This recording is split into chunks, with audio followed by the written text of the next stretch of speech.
Good morning students. आज मैं आपको डायनामिक्स में motion of elastic strings chapter बताऊंगा। मैं डॉक्टर रंजन सक्सेना। आज हम दो तरह की इलास्टिक स्ट्रिंग्स में गति का अध्ययन करेंगे। एक क्षैतिज इलास्टिक स्ट्रिंग यानी हॉरिजॉन्टल स्ट्रिंग और एक वर्टिकल स्ट्रिंग यानी ऊर्ध्व प्रत्यास्थ डोरी। तो प्रत्यास्थ डोरियों में गति का अध्ययन करने से पहले हमको हुक्स लॉ का अध्ययन करना पड़ेगा। हुक्स लॉ जो है वो प्रत्यास्थ डोरी में स्वाभाविक लंबाई के आगे जब विस्तार किया जाता है तो उसमें तनाव उत्पन्न हो जाता है। तो उस तनाव का क्या नियम रहता है ये हुक्स लॉ बताता है। तो हुक्स लॉ की डेफिनेशन है किसी प्रत्यास्थ डोरी में तनाव उसकी लंबाई में प्रति इकाई विस्तार के समानुपाती होता है। यानी अगर हम डोरी में तनाव टी लें, कैपिटल टी, और डोरी जिसकी स्वाभाविक लंबाई एल है उसमें विस्तार स्मॉल एक्स लें तो टी प्रोपोर्शनल होगा एक्स अपॉन एल के।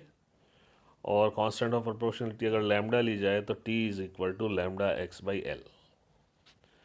यहाँ लैम्डा एक अचर होता है जिसको हम प्रत्यास्थ मापांक यानी मॉडुलस ऑफ इलास्टिसिटी कहते हैं। तो आपको याद रखना है T is equal to lambda x upon L.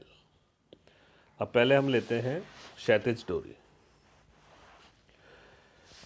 तो क्षैतिज डोरी का आर्टिकल है किसी प्रत्यास्थ डोरी में का एक सिरा अगर चिकनी क्षैतिज मेज के किसी स्थिर बिंदु पर बंधा हुआ है और दूसरे सिरे पर एम द्रव्यमान का एक कण बंधा हुआ है। अब उस कण को कुछ दूर खींचकर छोड़ा जाता है तो उस अवस्था में डोरी की जो गति, कण की जो गति होगी उसका हम अध्ययन करेंगे। अब ये जो आपकी बुक में चित्र बना हुआ है इसमें देखिए ओ ए जो है ये डोरी की स्वाभाविक लंबाई है। इसको हमने खींचा बी बिंदु तक और फिर छोड़ दिया। अब मान लेते हैं टी समय पर कण की स्थिति पी है तो विस्तार कितना हुआ उसमें ए पी यानी स्मॉल एक्स। यहाँ पर डोरी की स्वाभाविक लंबाई ओ ए को स्मॉल ए लिया है और हमने उसको बी तक खींचा है यानी ए बी जो है उसको स्मॉल बी ले लेते हैं। और टी समय पर जो स्थिति है पी उसमें विस्तार आ जाता है। टी समय का विस्तार वो ए पी स्मॉल एक्स से लिखा जाता है। अब यहाँ अगर हम पी बिंदु पर हुक्स लॉ लगाएं तो टी बराबर लैम्डा एक्स अपॉन ए आ जाएगा। अब पी पर अगर कण की गति की समीकरण बनाएं तो एम एक्स डबल डॉट यानी बल जो है वो उसको बैलेंस कौन कर रहा है टी। लेकिन क्योंकि कण की जो डायरेक्शन होगी गति की वो ओ की तरफ हो रहेगी हमेशा, इसलिए यहाँ पर माइनस जो बल है वो माइनस आएगा तो माइनस टी लेते हैं। तो इक्वेशन बनती है हमारी x double dot is equal to minus lambda upon A m into x. अब अगर लैम्डा अपॉन ए एम ये जो कांस्टेंट है इसको अपन म्यू मान लें एक बार तो हम देखते हैं कि ये गति समीकरण आ रही है सिंपल हार्मोनिक मोशन। जब सिंपल हार्मोनिक मोशन आ रहा है तो इसमें हम आवर्तकाल सीधा निकाल सकते हैं टी अपॉन रूट म्यू यानी sorry 2 pi by root mu यानी 2 pi upon under root lambda upon ए एम। तो आवर्तकाल का जो फॉर्मूला है वो बनता है 2 pi under root a m upon lambda. अब इसको इक्वेशन नंबर 2 जो है एक्स डबल डॉट वाली इसको हम आगे इंटीग्रेट करना चाहते हैं तो हम एक्स डबल डॉट को v d v by d x लिख कर चर पृथक कर लेते हैं, वी एक तरफ और एक्स एक तरफ, और इंटीग्रेट करते हैं। तो इंटीग्रेट करने पर आता है we square is equal to minus lambda upon A M X square plus C.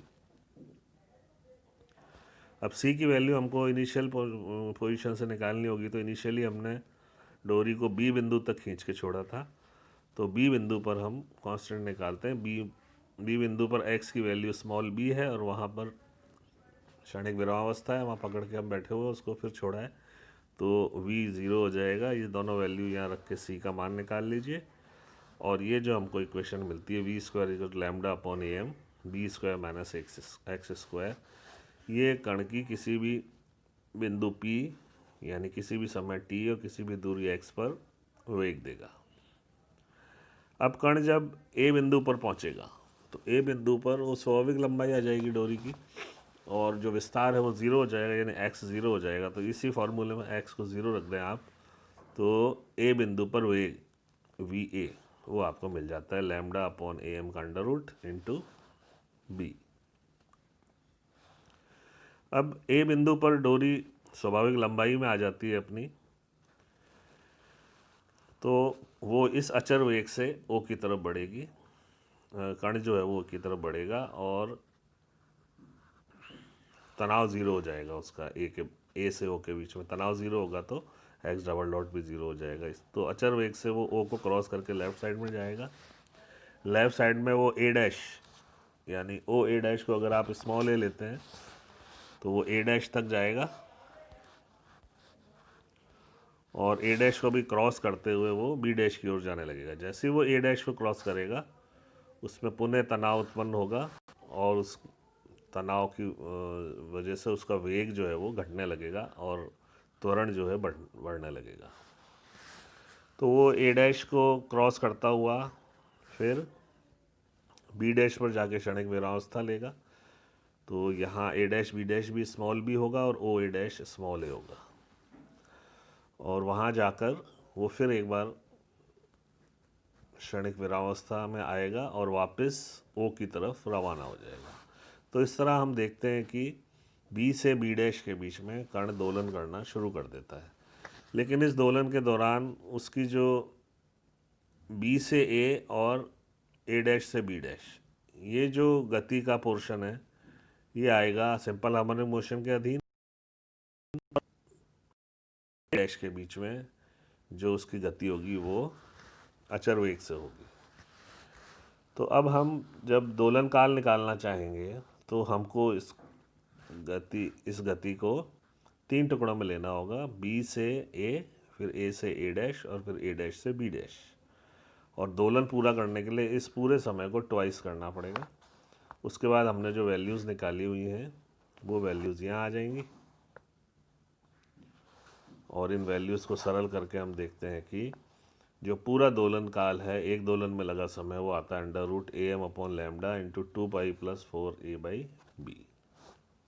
अब इसमें एक स्पेशल केस उत्पन्न होता है, वो है b इज इक्वल टू ए, यानी जो विस्तार आपने दिया है डोरी को वो अगर उसकी स्वाभाविक लंबाई के बराबर ही हो तो ये फॉर्मूला बन जाता है 2 under root a m upon lambda into pi plus 2।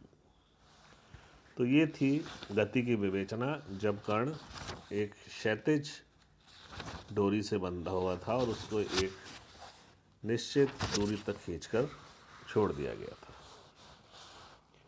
इसके बाद हम लेते हैं motion of vertical elastic string, यानी डोरी अब वर्टिकली लटकी हुई है किसी स्थिर बिंदु से, और उसके जो स्वाभाविक लंबाई है वो वही है ओ ए। ये चित्र देखिए आप, और ए पर एक वज़न लटका दिया गया है, उस वज़न की वजह से उसमें विस्तार होगा। मान लीजिए वो स्थैतिक विस्तार कहते हैं उसको, वो स्थैतिक विस्तार आता है ए बी तक। तो इस ए बी को अगर हम स्मॉल बी ले लें तो स्थैतिक अवस्था में हुक्स लॉ लगाएं अगर, तो हमको टेंशन मिलती है लैम्डा बी बाई एल। इसको T0 बोलते हैं क्योंकि ये स्थैतिक विस्तार है, यानी अभी हमने कण को खींचकर नहीं छोड़ा है, सिर्फ कण अपने भार की वजह से ए से बी पर पहुंच गया है। अब कण को हमने सी बिंदु तक खींच लिया और फिर उसको छोड़ दिया। मान लेते हैं टी समय पर कण की पोजीशन पी है, तो जो उसमें विस्तार होगा वो होगा बी पी, यानी स्मॉल एक्स। तो पी बिंदु पर अगर हम हुक्स लॉ लगाएं तो वो क्या बनेगा, t is equal to lambda, और स्वाभाविक लंबाई से कितना ज़्यादा बढ़ चुका है वो बी प्लस एक्स, तो b plus x upon l. यहाँ स्वाभाविक लंबाई एल ली है, पिछले आर्टिकल में स्वाभाविक लंबाई ए ली थी, यहाँ स्वाभाविक लंबाई एल ली हुई है। तो ये पी बिंदु पर हुक्स लॉ से एक्सप्रेशन आ रहा है हमारे पास। इसके बाद हम पी पर कण की गति समीकरण बनाएं अगर, तो वो कितनी होगी, m x double dot is equal to, अब उसको बैलेंस कौन कर रहा है, m g minus t. Minus t इसलिए लिया है क्योंकि कण जो है वो पुनः अपने बल केंद्र की ओर दिष्ट है, इसलिए इसमें माइनस टी लिया है। तो m g minus t balance करेगा एम एक्स डबल डॉट। अब टी की वैल्यू हमने निकाली हुई तो वो रखकर इसको हम सरल करते हैं, तो ये आता है। अब एम जी की वैल्यू आप टी ज़ीरो से ले सकते हैं, टी ज़ीरो को एम जी ने बैलेंस किया था और इसकी वैल्यू आ रही लैम्डा बी बाई एल, वो यहाँ रखकर सरल करेंगे तो सिंपल इक्वेशन बन जाती है। वो है x double dot is equal to minus lambda upon l m into x. अब ये पुनः आप देखिए सिंपल हार्मोनिक मोशन की ही गति समीकरण बन रही है। लैम्डा अपॉन एल एम को एक बार अपन म्यू ले लें अगर, तो X double dot is equal to minus mu X आ रहा है। तो जब ये सरल आवर्त गति बन रही है तो इसका आवर्तकाल निकाल लीजिए। आवर्तकाल हो जाएगा 2 पाई बाई रूट म्यू, यानी 2 पाई बी बाई जी। अब यहाँ दो स्थितियाँ उत्पन्न होती हैं।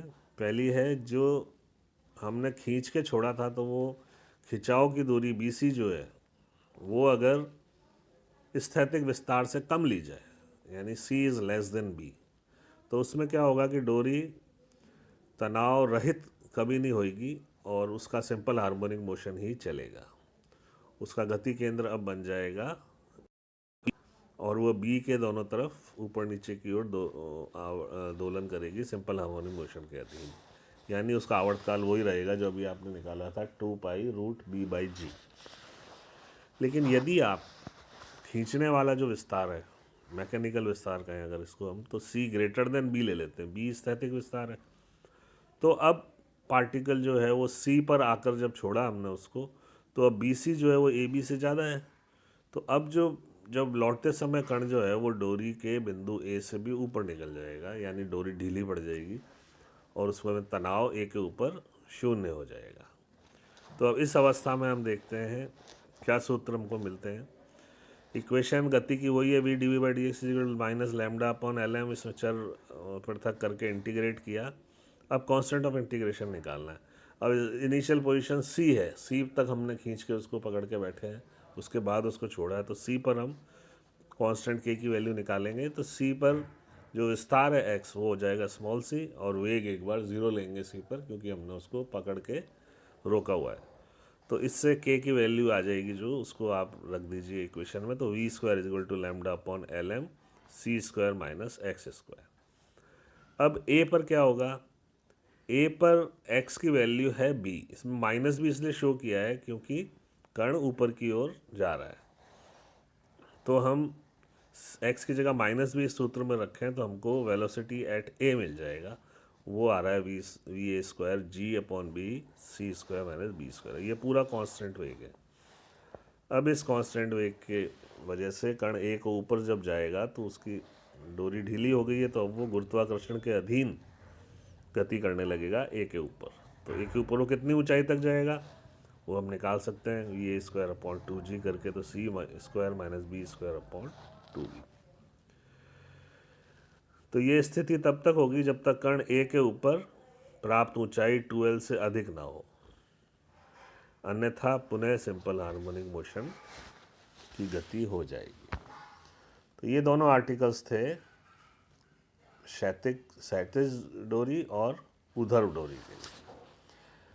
तो आप इन आर्टिकल्स को अच्छे से आज और सॉल्व एग्जांपल्स दोनों आर्टिकल्स के करें, और नेक्स्ट लेक्चर में हम इसके प्रॉब्लम्स को सॉल्व करेंगे और डिस्कस करेंगे। Thank you.